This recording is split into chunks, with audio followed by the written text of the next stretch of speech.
What is going on, everyone? Welcome to another very exciting episode right here on the MIgardener channel. It is a freezing cold episode in the garden today. It got down to 29 degrees last night, and it's only, I think, like 34 right now.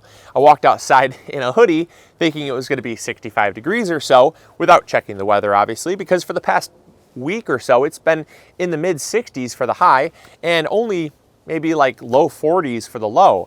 But I walked outside and I saw frost all over the ground, and then I saw ice in the puddles, and then the cold hit me. I noticed the cold before I felt the cold, and I quickly did a U-turn, grabbed a coat, and I've been in a coat the whole day. So hopefully you guys are at least having some warm weather wherever you're at. It's we were due. Honestly, we were due. I just didn't expect it to be this cold this fast, because when it goes from like 60s down to 30s, it's kind of a shock to the system, despite the fact that, usually we'll have this cold of weather 2 or 3 weeks earlier. We've been very fortunate to have warm weather for as long as we've had, but eventually all good things do come to an end, and it just came to a screeching halt way too fast.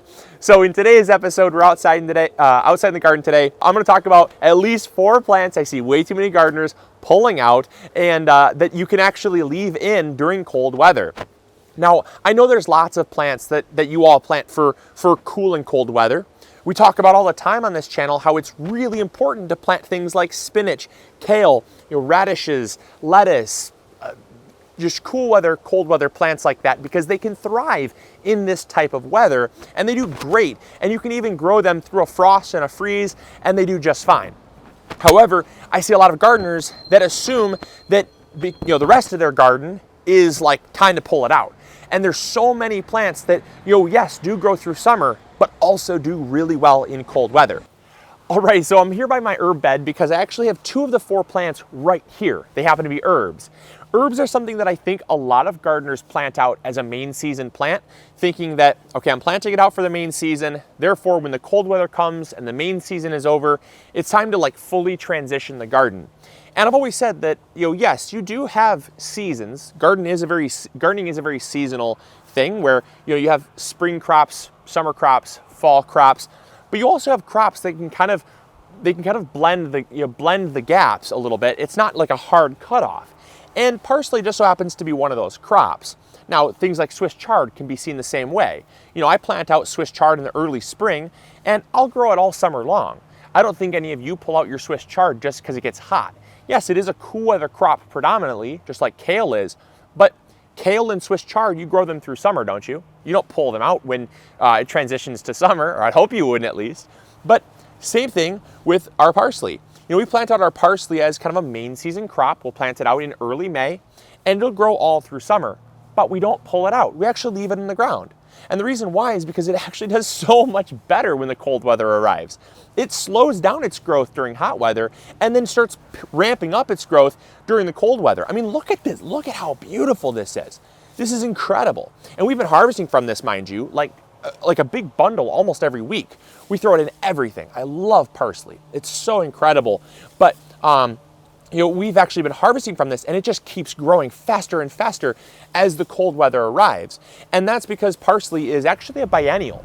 Now, parsley, yes, it does start to slow down. It does start to kind of stop producing when it's focusing on flowering, but that happens the second year, not the first year. So you can leave it in the ground. In fact, I've left my parsley in the ground all winter long, and because it's a biennial, it sprouts. It literally regrows. It comes out of dormancy just as if it was a perennial. The second plant is actually just adjacent to it, and that's sage. Now, I know that a lot of gardeners, if you grow sage from seed, the seed packets will tell you that it's a perennial. And if you're a very diligent gardener and you read all your plant labels, you should notice the plant labels do say perennial as well. However, I see way too many gardeners pulling out plants like sage as well as thyme. I'm going to group them into the same plant. Yes, there's 2 different plants, but sage and thyme are your 2 Mediterranean plants that, yes, they love warm, dry, arid environments, like the southern coast of Italy. However, they love cold weather as well. They will do just fine because they are a perennial. So we were talking about parsley and how it's a biennial. It'll go, kind of go to sleep for the winter, and it'll just sprout back up in the spring and keep growing, and then it'll eventually flower. Well, sage and thyme, they will continue to grow. And a lot of gardeners, they start from like a little plant. They plant it in the garden as a main season crop, and then when the cold weather comes, they pull it out. Now again, I don't know why this is something that I see a lot, but it's something that happens way too often, and I want you to stop doing it, because sage is something you can keep in your garden forever. It doesn't die, it's a perennial. As long as you keep it healthy, it keeps growing back year after year. Same thing with thyme. You keep it healthy, you keep it pruned, it's gonna keep coming back year after year. Now, the one thing that we will do to keep it coming back year after year, just a little quick tip, is we'll prune it. We come back and we actually prune it off about 25 to 30% when the weather gets cold like this. That way it actually sends the energy back down to the roots, and when it regrows in the spring, there's not gonna be a bunch of woody old growth. The woody old growth is actually kind of what causes the plant to die back. It'll actually get too big, it'll get too old, and so if you can keep kind of promoting that newer young growth, it'll continue to thrive for you. So keep your plants like that, keep your herbs like that in the garden as long as you can. Don't pull them out. I've always said, if they're green, why are you pulling them out? They are fine. They do not need to be pulled out. So with that being said, let's move on to the third plant. It's so cold, my fingers just start getting thrown up in different directions. Let's go to the third plant. Really quick, before we show you the third plant that I was gonna talk to you about, I wanted to show you all this thyme bush here. Now see, this is what I was talking about. See, we don't pull our thyme plants out just because you plant them in May. They can grow all season, but they can also grow year after year. They are a beautiful perennial. I mean, look at how beautiful this is. We have so much here, and there's even more over there. So thyme does really, really well, so do not pull it out. This is incredible. I can't wait to dry this and bring this inside. This is gonna be so great for the winter and the winter months with things like turkey and chicken and even things like potatoes. Just awesome, awesome herb to have in the garden and in the pantry. All right, the third plant's gonna shock you, and that's peppers. Peppers, though they're not a cold weather plant, they can survive cold weather really well. Now, yes, they do love 85-degree weather. That's their preferred temperature. They are a warm weather plant, but they can also survive cold weather. Now, mind you, we had 29 degrees. There was literally ice in all of the puddles. There was frost on all of the grass in the area and all the rooftops. However, these plants, as you'll notice, are unaffected. They do not have much frostbite. They are starting to kind of curl a little bit. They're kind of turning black. You'll notice peppers will kind of turn blacker on the edges when they get some frost damage on them. However, they're doing fine. In fact, check this out. They're still flowering. So clearly they're able to tolerate some cold weather. Now I'm gonna come in here and I've got to harvest a lot of peppers, but we've got lots and lots of peppers to actually harvest. We've got this is our Cubanelle. We've got our Pasilla Bajío. Beautiful, beautiful peppers. We've got some fish peppers here. These variegated fish peppers. Beautiful red sweet peppers. We've got tons of banana peppers. So as you can see, just because we've got some cold weather does not mean that we're pulling out our pepper plants. You should be leaving in your peppers until the freeze takes them out. Now, it is important to note, you really do want to harvest your peppers. Like, I'm gonna come and pull all these peppers off the plants, because the peppers themselves will get soft and mushy if they get frozen. So it's really important to harvest before they get affected. So we do want to get these in the house, but we're not pulling the plants out because they're not dead yet. They like it. Well, they don't like it, but they're not dead yet.